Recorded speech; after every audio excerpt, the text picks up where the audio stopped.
తెలుగుదేశం పార్టీని అధికారంలోకి తీసుకొచ్చేందుకు కృషి చేసిన ప్రతి కార్యకర్తకు పార్టీలో గుర్తింపు ఉంటుందని కావలి ఎమ్మెల్యే దగ్గుమాటి వెంకటకృష్ణారెడ్డి పేర్కొన్నారు. కావలి తెలుగుదేశం పార్టీ కార్యాలయంలో పార్టీ సంస్థాగత ఎన్నికల సందర్భంగా జరిగిన కార్యక్రమంలో పార్టీ పరిశీలకులతో కలిసి ఎమ్మెల్యే దగ్గుమాటి వెంకటకృష్ణారెడ్డి పార్టీ నేతలతో మాట్లాడడం జరిగింది. ఈ సందర్భంగా దగ్గుమాటి వెంకటకృష్ణారెడ్డి మాట్లాడుతూ పార్టీ కోసం కష్టపడ్డ వారిని పార్టీ ఎప్పటికీ మర్చిపోదని తెలిపారు. అలాంటి వారికి పార్టీలో తగిన గుర్తింపు ఉంటుందని వివరించారు. పార్టీ కోసం కష్టపడ్డ వారికే పదవులు కేటాయిస్తామని వివరించారు. గతంలో పార్టీ పదవులు చేపట్టిన వారికే ప్రస్తుతం పార్టీ పదవులు కేటాయించడం జరుగుతుందని వివరించారు. ఈ కార్యక్రమంలో పార్టీ పరిశీలకులు సుబ్బారెడ్డి, చంద్రకిషోర్, మదన్ తదితరులతో పాటు స్థానిక తెలుగుదేశం నేతలు పాల్గొన్నారు. మరి అదేవిధంగా మా ఆడబిడ్డ శ్రీనిధి కూడా 1500 రూపాయలు కూడా ఆగస్టు 15 లోపలనే చేస్తారని చంద్రబాబు చెప్పడం జరుగుతూ ఉంది.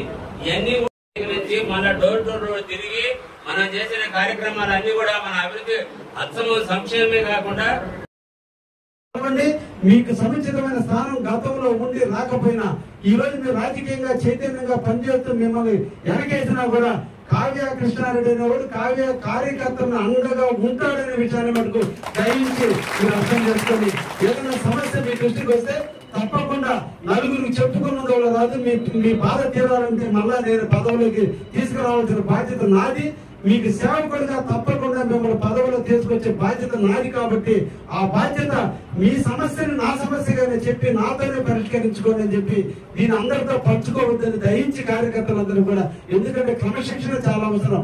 8 దాటిన మాట మీ నుంచి 10 మందికి చేరి 11వ వ్యక్తిగా నా దగ్గరకు వచ్చేవాడు చిలవల పొలవలై దాన్ని పెద్ద చేసి దాన్ని పుండు చేసి కారం చల్లి దాన్ని పెద్ద చేసి మనలోనే అనైక్యతను తెచ్చే పరిస్థితులు కూడా కొన్ని ఉన్నాయి. కాబట్టి తెలియక కొంతమంది మాటలు జారుతున్నారు. కాబట్టి ఇవన్నీ కూడా క్రమశిక్షణలో భాగం. కాబట్టి దయించి కుటుంబ పెద్దగా నేనున్నా ఏ ఇబ్బంది వచ్చినా మీతో మాట్లాడడానికి సిద్ధంగా ఉన్నా, నిరంతరం మీకు అందుబాటులో ఉన్నా, ఫోన్ కాల్ ద్వారా కానీ డైరెక్ట్ గా వచ్చి ఏదైనా మీకు పదవుల్లో ఎక్కడైనా ఇబ్బందులు జరుగుంటే తప్పకుండా 100కి 100 రూపాయలు మీకు న్యాయం జరుగుతుందనే విషయాన్ని కూడా మీకు తెలియజేస్తున్నా. నిన్నటి రోజున కేఎస్ఎస్ పెడితే చాలా మంది చాలా బాధాకరమైన విషయాన్ని కూడా మీకు వ్యక్తపరచాలి. కేఎస్ఎస్ రాయమంటే నా పేరు, నా భార్య పేరు, నా కూతురు పేరు, నా అల్లుడి పేరు కూడా రాసేశారు. మేము ఒకటే చెప్పాం, 60 మందికి 2 కేఎస్ఎస్ సభ్యులు పెట్టండి అని చెప్పాం. ఎందుకంటే ఈ కేఎస్ఎస్ సభ్యులే రేపు పదవులు వస్తాయి. కాబట్టి కేఎస్ఎస్ సభ్యులుగా వీడికి కేఎస్ఎస్ సభ్యుడిగానే లేకుండా చేస్తే రేపు పదవులు రానికుండా చేయొచ్చని. కానీ పెన్ను మా దగ్గర ఉంది, కళ్ళ సంతకం మా దగ్గర ఉందనే విషయాన్ని మీరు రెచ్చగొడుతున్నారు. మేము మళ్ళీ గుర్తించకూడదు. మీ మీద నెగటివ్ ఒపీనియన్ వస్తుంది. ఇది పార్టీకి మంచి పని కాదు. క్రమశిక్షణ మారిపేరుగా మనం ఉండాలి తప్ప నాకు కూడా చాలా బాధలు ఉన్నాయి. సంవత్సరం రోజుల నుంచి నేను నిరంతరం కూడా నా శరీరాన్ని, నాకున్న ఆస్తిపాస్తుల్ని, నాకున్న బిజినెస్ని అన్ని పక్కన పెట్టి 24 గంటలు కష్టపడ్డా నన్ను విమర్శించేవాడు కొంతమంది ఉంటారు. విమర్శించినా దాన్ని సత్యవిమర్శగా తీసుకొని కలుపుకొని పోతున్నాను తప్ప ఎక్కడ ఎవరిని ఇబ్బంది పెట్టాల.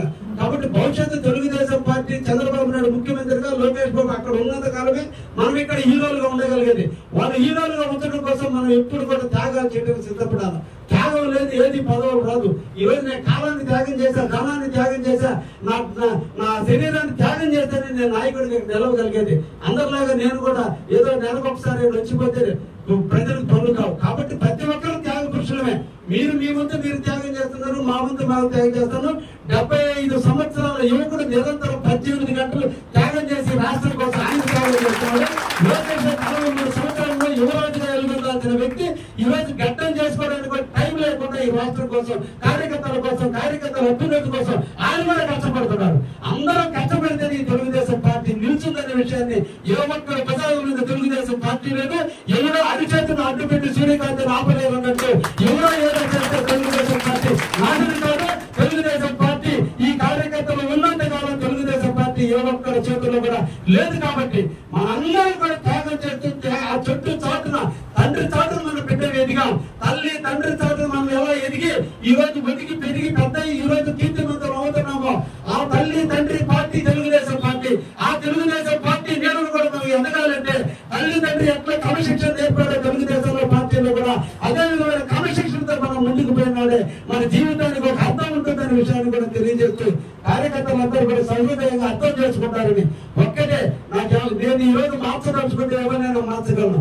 కానీ ఒకటే, నిన్నటి రోజున 24లో రాయిలాగున్న కావ్య కృష్ణాన్ని శిల్పంగా మార్చి కార్యకర్తలు నాకు విజయాన్ని అందించి ఎనలేని కీర్తిని తెచ్చిన కార్యకర్తల కోసం ఏ ఒక్కడికి పదవి రాకుండా ఉండకూడదు. కాబట్టి గతంలో పనిచేసిన ప్రతి ఒక్కరికి కార్యకర్తలుగా గుర్తించాలి, నాయకులుగా గుర్తించాలి. కాబట్టి ఆ పదవులు యథాతథంగా కొనసాగిస్తూ కొత్త వాళ్ళకి కొత్త పదవులు ఇస్తూ అందరినీ సముచితమైన స్థాయిలో మీ సేవకుడు కావలి నియోజకవర్గ సేవకుడు కాదు, మొట్టమొదట తెలుగుదేశం సేవకుడిగా మీకు అందరికీ కూడా తెలియజేస్తూ మీరు దీన్ని సర్వజనంతో అర్థం చేసుకుంటారని తెలియజేస్తూ ముగిస్తున్నారు. Thank you.